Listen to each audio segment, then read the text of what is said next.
8. Ashley Bautista. A rising rapper from Manhattan used her social media fame to trick her own fan base into a credit card scheme in July 2018. Ashley Bautista, who often goes by her stage name Young Ash, was marched into Manhattan Supreme Court in handcuffs, where she pleaded not guilty to grand larceny. The flamboyant artist was known to be a recruiter, and she flashed wads of cash on social media, promising that her followers could earn fast money if only they gave up their bank account information. Along with 5 co-defendants, Young Ash was indicted for allegedly using several victims' personal information. According to the Manhattan District Attorney's Office, she also supposedly forged ATM cards and checks so that she could withdraw money from bank accounts, a scheme known as card cracking. Young Ash's co-defendant, 32-year-old Gabriel Molina, worked as a concierge at a luxury building on the Upper West Side.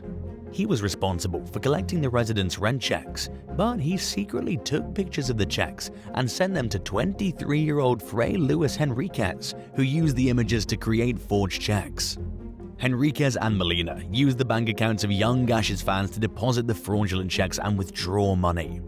21-year-old Jared Bailey and 22-year-old Justin Simon apparently acted as runners who would deposit checks and withdraw money from the accounts. Unfortunately, the outcome of this case is unclear, and there hasn't been any new updates since March 2019. 7. Renee Bark.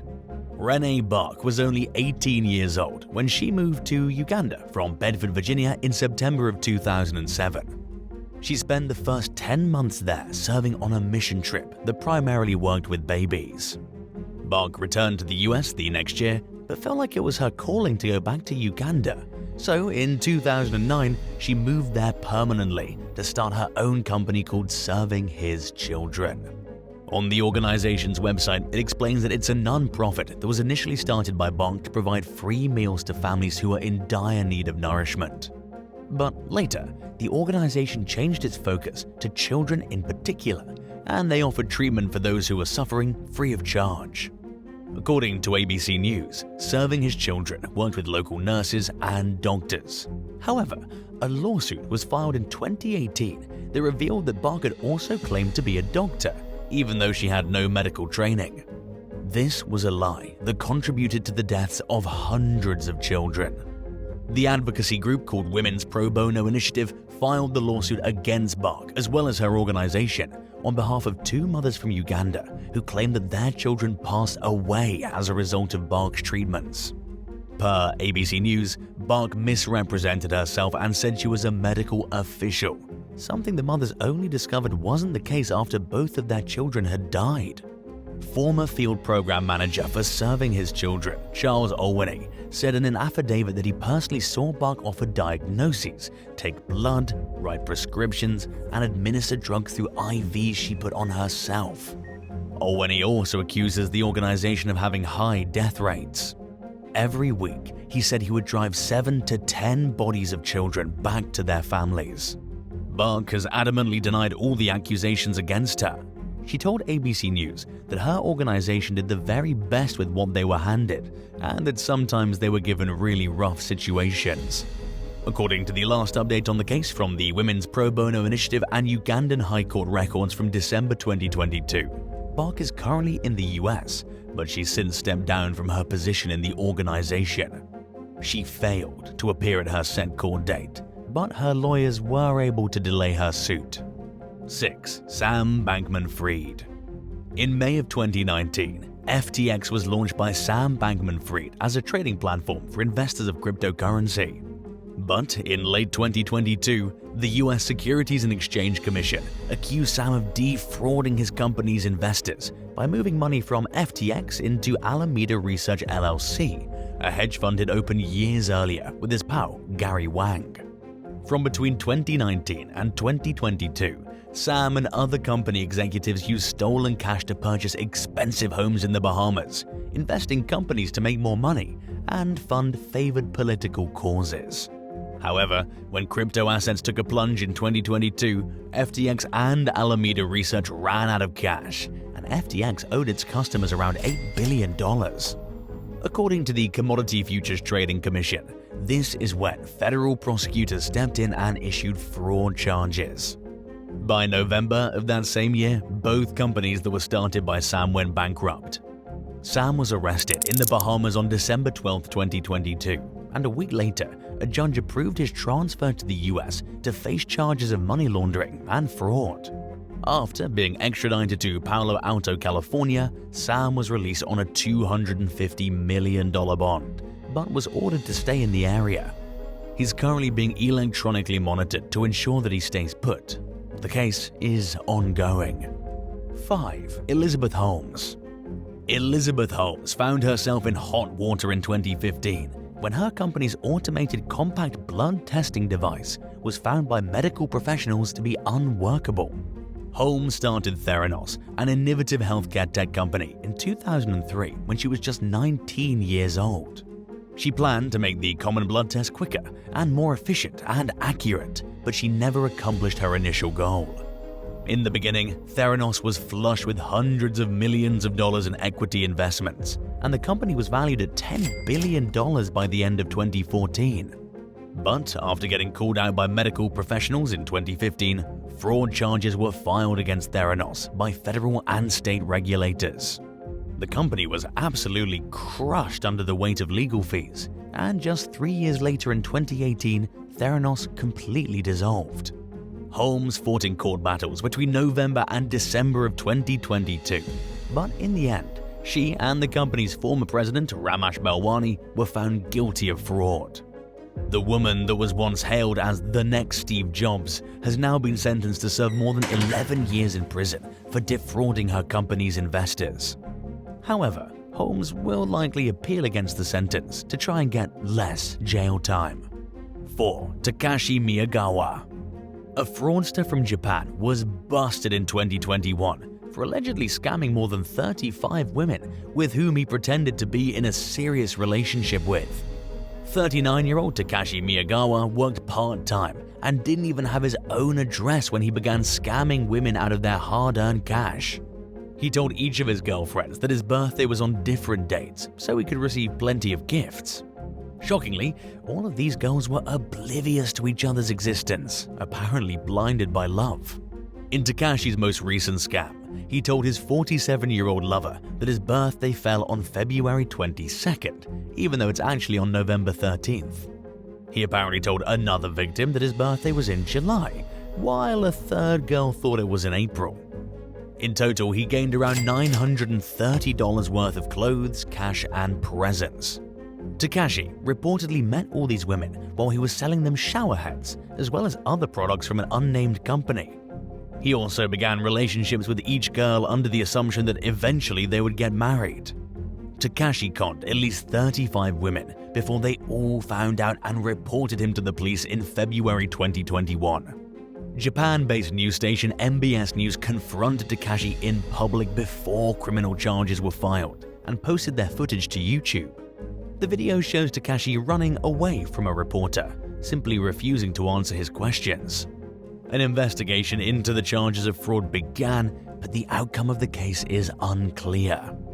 3. Adam Wheeler. Adam Wheeler duped the Harvard admissions office, and he defrauded the university out of more than $40,000 in prizes and grants, and he wasn't caught until September 2010. The Delaware native was in his early 20s when he pulled off one of the craziest scams of all time. Wheeler lied to get himself into the prestigious college. He forged documents that said he'd received perfect SAT scores and other paperwork that claimed he'd attended Phillips Academy in Andover and the Massachusetts Institute of Technology. But in reality, Wheeler had been kicked out of Maine's Bowdoin College, and his SAT scores were far from perfect. His scam was discovered when he applied for the Rhodes and Fulbright scholarships when he was a senior at the university. Along with the application for the scholarship, he included a transcript that showed his perfect grades and a list of articles and books he claimed to have written. However, when one of his professors noticed that Wheeler's work had been plagiarized, he took a closer look into the student's background and found out that his entire record was fabricated. Middlesex County District Attorney Jerry Leone called Wheeler's elaborate deception an entangled web of lies and deceit in a brazen and offensive scheme. Apparently, the fraudster didn't give up his ruse even after Harvard accused him of plagiarism. Instead, he applied for an internship at McLean Hospital, a rather prestigious medical facility. But the hospital turned Wheeler down after completing an extensive background check, which proved that he'd greatly misrepresented himself. In the end, Wheeler was indicted on 20 counts of identity fraud, larceny, pretending to hold a degree, and falsifying an endorsement or approval.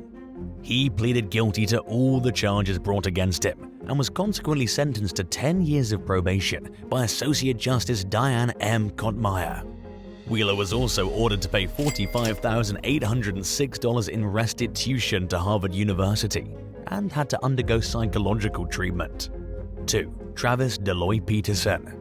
A Georgia federal court sentenced a man from Utah to federal prison in March 2022 for operating a fake veterans charity and for running an illegal robocall scam.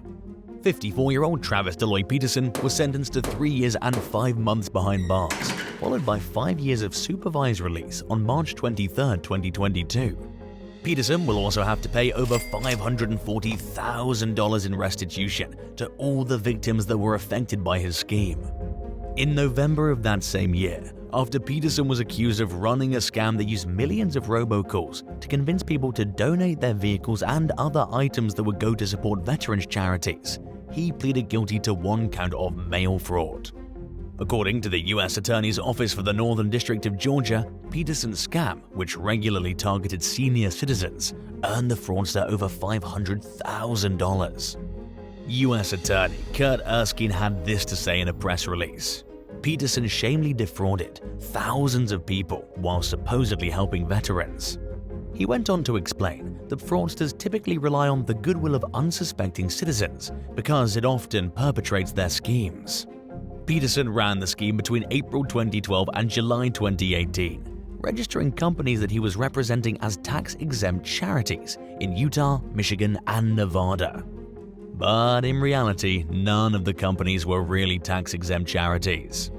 Before Peterson got his charges in Georgia, a complaint was filed against him by the Federal Trade Commission in Utah's federal court.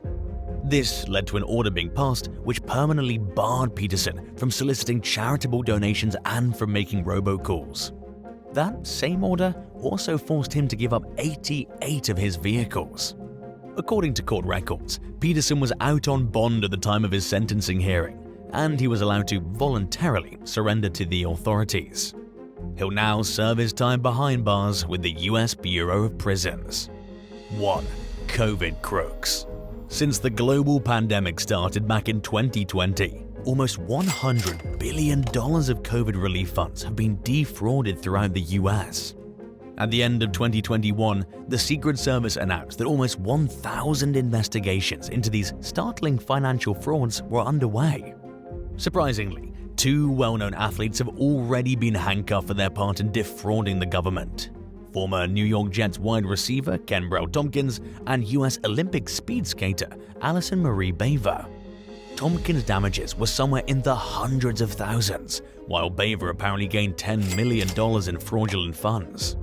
According to the District of Utah's U.S. Attorney's Office, 41-year-old Baver was charged with money laundering as well as 8 counts of making a false statement to a bank after she defrauded around $10 million of COVID relief funds.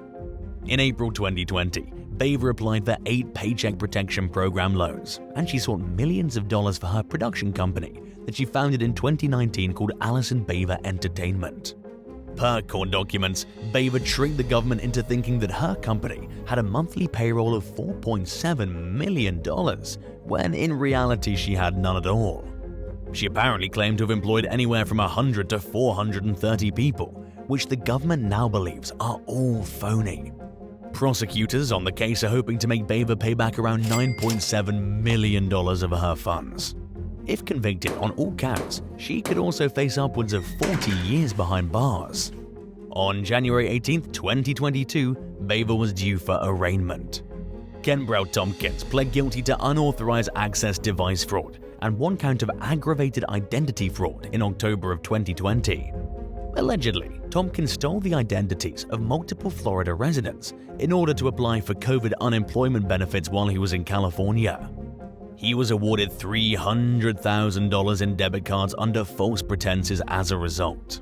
Tompkins apparently withdrew around $230,000 of those funds at ATMs around Miami-Dade County. He's scheduled to be sentenced on January 6, 2022, and if convicted, he could face up to 12 years behind bars. What would be the most realistic cover-up company to create if you wanted to scam a large group of people out of a lot of money? Let us know in the comments below. And if you enjoyed today's video, be sure to give it a thumbs up and subscribe to the channel. Thanks for watching, and we'll see you next time. Bye!